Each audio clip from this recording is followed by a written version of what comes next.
Andrea Palladio was born on November 30th, 1508, in the small northern Italian city of Padua. His birth name was Andrea di Pietro della Gondola. He came from a modest family. His father, Pietro, worked as a miller. Life was simple, but young Andrea's eyes constantly wandered toward the stone structures and churches that surrounded his hometown. From an early age, he displayed a fascination with shapes, geometry, and the order of buildings. He seemed captivated not just by how things were built, but why they were built that way.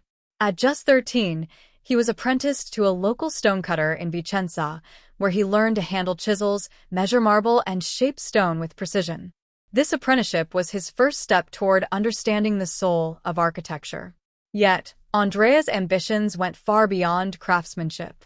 He wanted to grasp the principles of harmony and proportion that governed great works of art.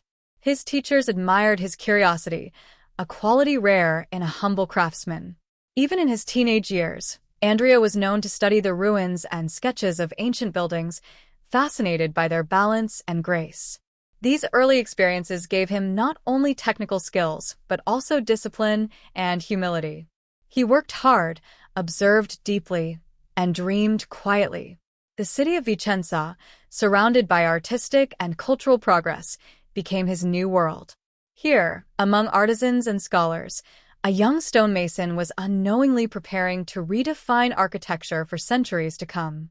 His destiny, however, would soon change forever when a powerful mentor noticed his extraordinary potential. Andrea's years as an apprentice were demanding but enlightening. He worked under the sculptor Bartolomeo Cavazza da Sassano, known locally as Il Pedimuro. In his workshop, Andrea learned everything about the materiality of architecture, how stone behaved, how weight was distributed, and how form could express beauty. Though his days were filled with physical labor, his mind was focused on a higher purpose. Unlike most apprentices who saw their work as mere craft, Andrea saw architecture as a dialogue between human intellect and divine order. He spent nights sketching columns and studying symmetry. He watched buildings rise from the ground and wondered how their proportions could evoke emotion. Around this time, he encountered the writings of Vitruvius, the Roman architect whose treatise De Architectura emphasized proportion, balance, and function, ideas that fascinated Andrea. By his late teens, he had become a skilled craftsman, but he still lacked formal education or social standing. In Renaissance Italy, great architects were often scholars, not laborers. Andrea felt trapped between his passion and his humble origins. But fate was kind. While working on a villa project, his remarkable designs and disciplined manner caught the attention of a local nobleman, the man who would change his life forever, Giorgio Trissino. Trissino, a poet and scholar, recognized Andrea's genius. He saw not just a craftsman, but a mind capable of greatness. That meeting would lift Andrea out of obscurity and place him on the path toward immortality. The stonemason's son from Padua was about to become Palladio, the architect who would give Europe its visual language of harmony. The year was 1524 when Andrea met Giorgio Trissino, a respected humanist, writer, and philosopher from Vicenza. Trissino immediately recognized Andrea's intelligence and potential. Seeing his passion for architecture and classical ideals, Trissino took him under his patronage. He provided Andrea with education, guidance, and, most importantly, access to the world of Renaissance intellectuals. It was Trissino who gave him the name Palladio, derived from the goddess Pallas Athena, the symbol of wisdom and the arts. This name represented transformation, from Andrea the craftsman to Andrea Palladio, the visionary. Under Trissino's mentorship, Palladio studied Latin, mathematics, and ancient Roman history. He was introduced to the architectural principles of antiquity and the writings of Vitruvius, Alberti, and other masters.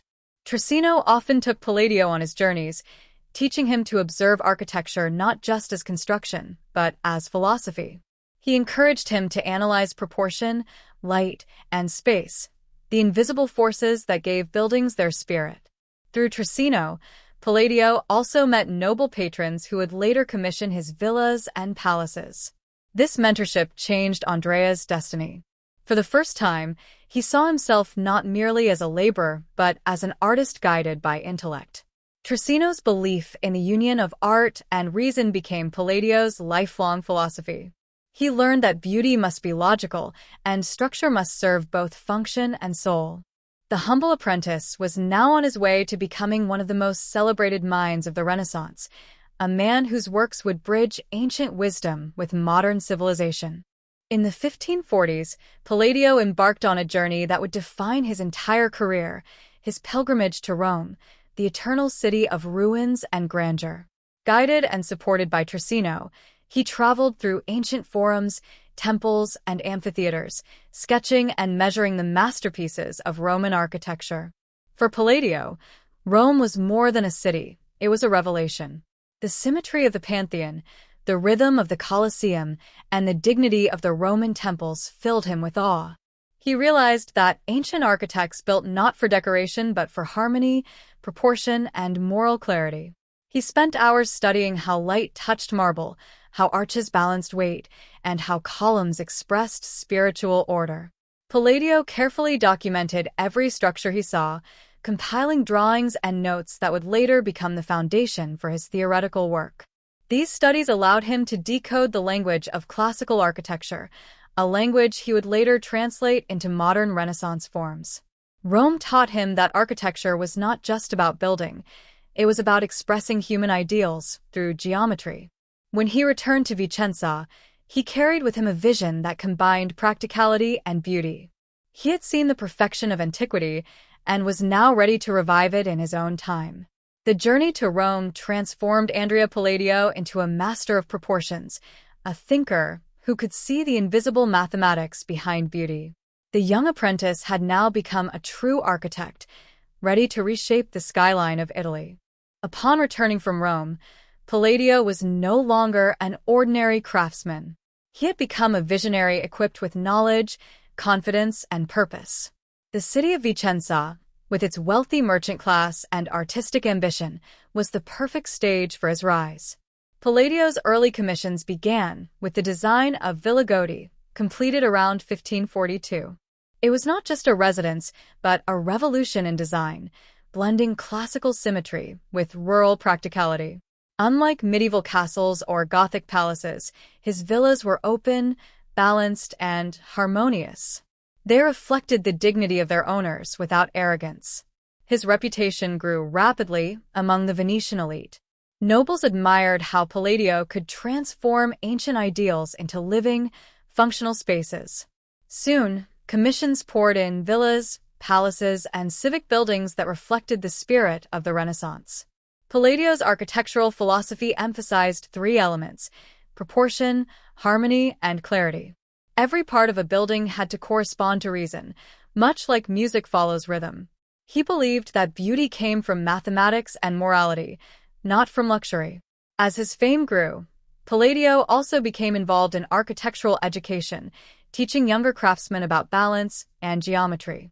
By the mid-1540s, he was already recognized as Vicenza's leading architect. His designs began to define the character of the entire city. The young stonemason who once carved marble for others was now designing masterpieces that would last for centuries. The Renaissance had found its architectural genius, a man who could turn philosophy into stone. By the 1550s, Andrea Palladio's architectural language had fully matured. This was the decade when his most revolutionary idea came to life, the Palladian villa. For the Venetian nobility, country estates were both status symbols and centers of agricultural management. Palladio saw an opportunity to merge classical design with rural function. His villas were not defensive castles but open, harmonious dwellings that celebrated balance between nature, architecture, and human life. One of his greatest creations, Villa Almerico Capra, better known as the Villa Rotunda, perfectly captured this philosophy. Inspired by the Pantheon, it featured a symmetrical square plan with 4 identical porticos and a central dome. Each facade opened toward a different view of the landscape, blending architecture with nature, an idea centuries ahead of its time. For Palladio, beauty was born from geometry. He believed every part of a building should relate proportionally to every other, just as the human body does. His villas reflected this belief, combining mathematical order with grace. Soon, his style became the new ideal of rural architecture across northern Italy. Nobles proudly displayed Palladio's villas as expressions of intellect and refinement.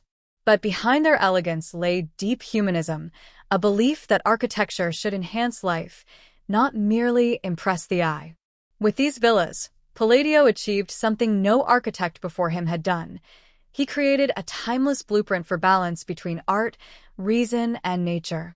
The Palladian villa became a symbol of Renaissance perfection and would later shape European and American architecture for centuries. As Palladio's fame grew, his work reached beyond Vicenza to Venice, the glorious republic that dominated Renaissance trade and culture. Venice was a city of elegance and spiritual grandeur, and Palladio's architectural genius found its perfect stage there.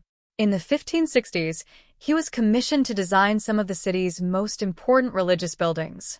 Among them were San Giorgio Maggiore and Il Redentore, two masterpieces that still define the Venetian skyline. At San Giorgio Maggiore, Palladio fused classical temple facades with Christian symbolism. The church's white marble front gleams like a temple of light, while its interior is filled with rhythmic harmony. Il Redentore, built after a devastating plague, became a monument of faith and gratitude.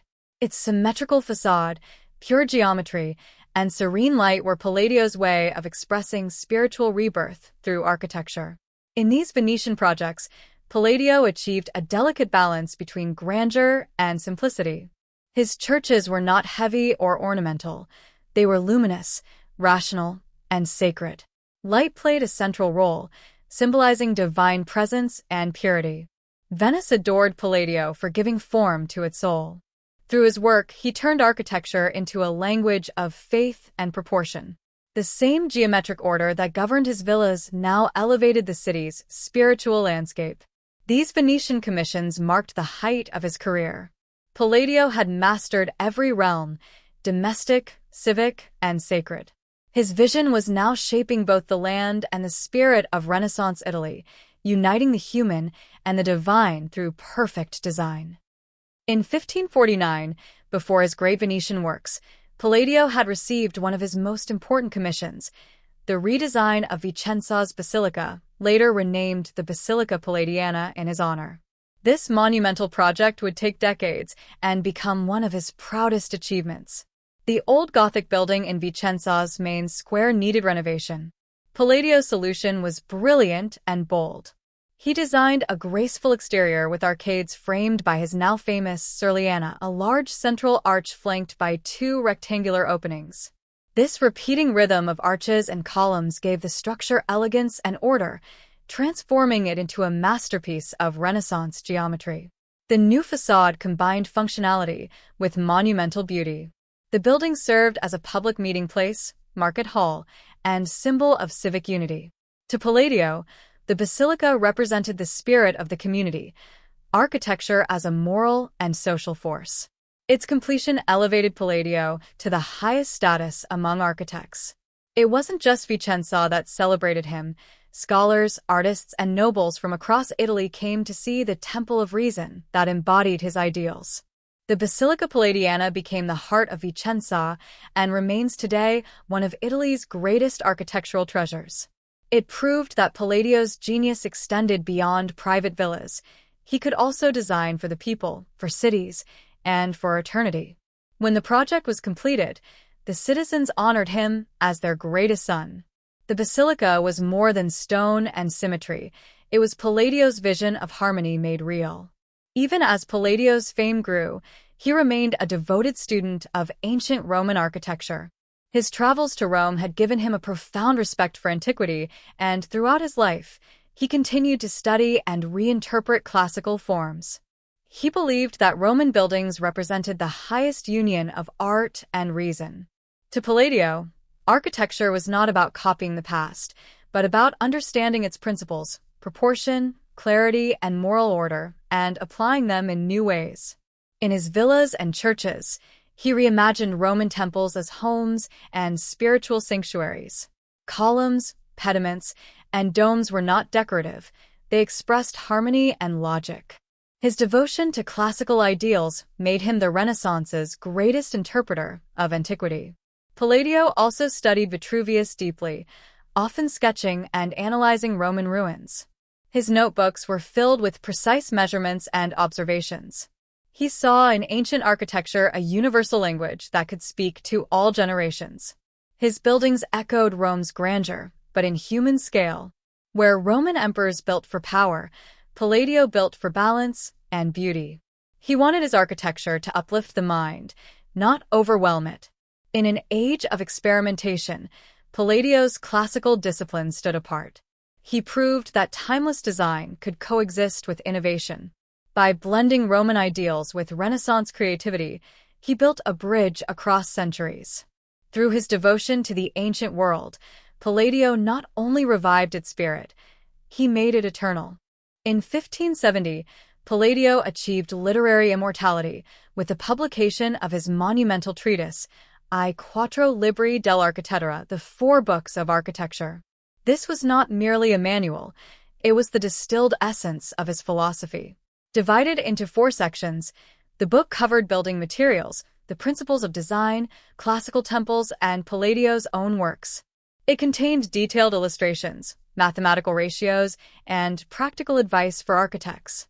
But more than a guide, it was a declaration of belief that architecture was a science of harmony and a reflection of moral order. Palladio's prose was clear, rational, and visionary. He wrote not just for nobles but for builders and students. His work democratized architecture, making its principles accessible to all who sought knowledge. The book spread rapidly throughout Europe, influencing generations of architects. In England, France, and later in America, it became the foundation for classical revival.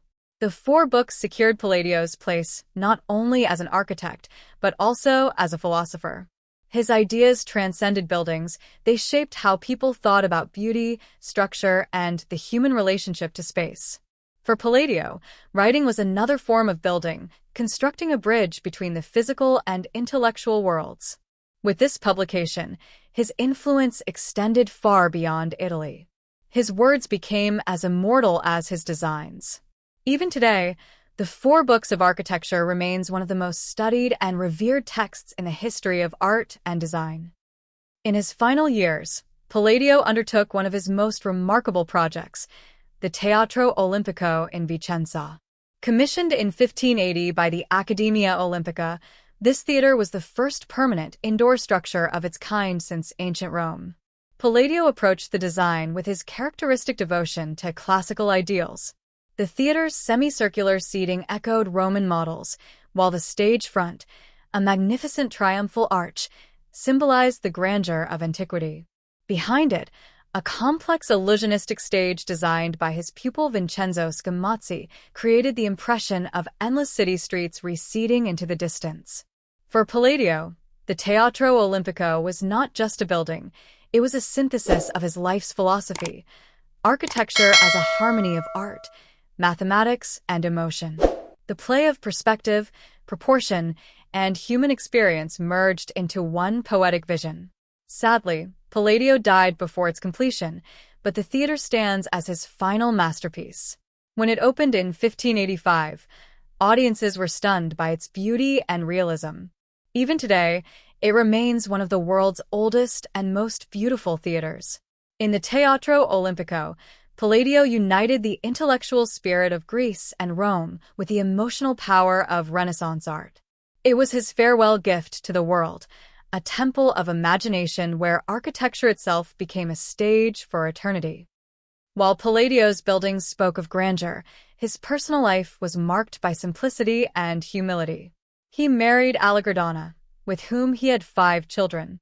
Despite his fame and noble patrons, he lived modestly, dedicating his days to study and design rather than luxury. Friends and students described him as calm, disciplined, and deeply reflective. He avoided political conflict and preferred quiet intellectual pursuits. Palladio's spirituality was evident in his work. He believed architecture should mirror divine order. He often said that buildings, like people, should have dignity without arrogance. His personality matched this belief. He was gentle, thoughtful, and wise. While others sought glory, he sought balance. At home, Palladio was a devoted father and teacher. He encouraged his sons to study architecture and philosophy, ensuring that his knowledge would pass on to future generations. Though surrounded by wealth, he remained grounded in his humble origins. He never forgot the stonemason's tools that had shaped his early years. His humility was his greatest strength. It kept his art pure and his purpose clear. By the 1570s, Palladio was recognized as a genius throughout Italy. Yet, to those who knew him personally, he was more than a master architect. He was a philosopher of peace, a man who believed that beauty and goodness were inseparable. His life embodied the same symmetry he built into his structures, measured, balanced, and profoundly human. In his final years, Andrea Palladio remained tirelessly dedicated to his art. Even as his health declined, he continued to design, teach, and advise. His later works, such as Villa Capra, Palazzo Chiaricati, and Loggia del Capitaniato, displayed his mastery of proportion and light, project a reflection of his matured genius. He spent his days refining plans and mentoring young architects, including Vincenzo Scamozzi, who would later complete the Teatro Olimpico. Palladio was aware that his time was nearing an end, yet he faced it with serenity. His life's mission had been fulfilled. He had given form to harmony itself. On August 19, 1580, Andrea Palladio passed away in Vicenza, leaving behind an architectural legacy unmatched in Western history. His death marked the end of an era, but his ideas continued to shape the world long after. His funeral was a solemn tribute attended by nobles, artists, and citizens who regarded him as the pride of their city. Though his physical form was gone, his spirit lived in the marble and stone of Vicenza, Venice, and beyond. Palladio's final message was clear. Architecture is not just about walls and roofs, it is about humanity's search for perfection. His passing was not an end, but a beginning of his immortality through his works. After Palladio's death, his ideas spread like sunlight across Europe. In England, architects such as Inigo Jones adopted his principles, giving rise to the Palladian style that defined English country houses and civic buildings for 2 centuries. Palaces like Chiswick House and Holkham Hall reflected Palladio's influence, symmetry, proportion, and noble simplicity. In France and Germany, his impact was equally profound. European aristocracy embraced his architectural language as a symbol of refinement and rational beauty. Even in times of changing artistic tastes, Palladio's ideals remained unshaken. His 4 books became the architectural Bible of the Enlightenment, guiding countless designers who saw in his work the perfect union of intellect and art. The 17th and 18th centuries witnessed a revival of his principles, known as Palladianism, which transformed Europe's architectural landscape. Palladio's buildings became models of reason and order, a visual embodiment of humanism. To scholars, he was not just an architect but a moral philosopher who translated virtue into stone. By the 1700s, Palladio's vision had become synonymous with civilization itself. His legacy was no longer confined to Italy. It had become universal. Every column, dome, and facade built in his style carried his message that beauty, grounded in proportion and wisdom, is eternal.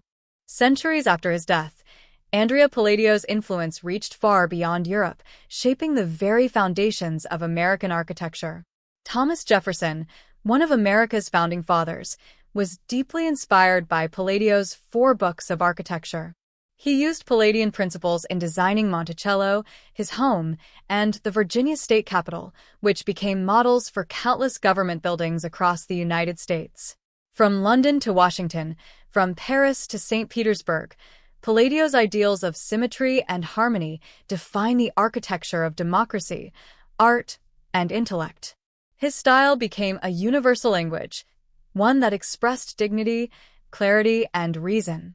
Today, Vicenza, the city he transformed, is a UNESCO World Heritage Site, filled with his villas and palaces that still breathe with life and proportion. Modern architects continue to study his designs to understand how geometry and human emotion can coexist so perfectly. Palladio's genius lies not in imitation but in vision, in his ability to translate mathematical laws into beauty and human values into stone. From a humble stonemason in Padua to the master of world architecture, Andrea Palladio's journey remains one of history's greatest stories. His legacy reminds us that architecture, when born from wisdom and harmony, can outlast empires and speak eternally to the soul.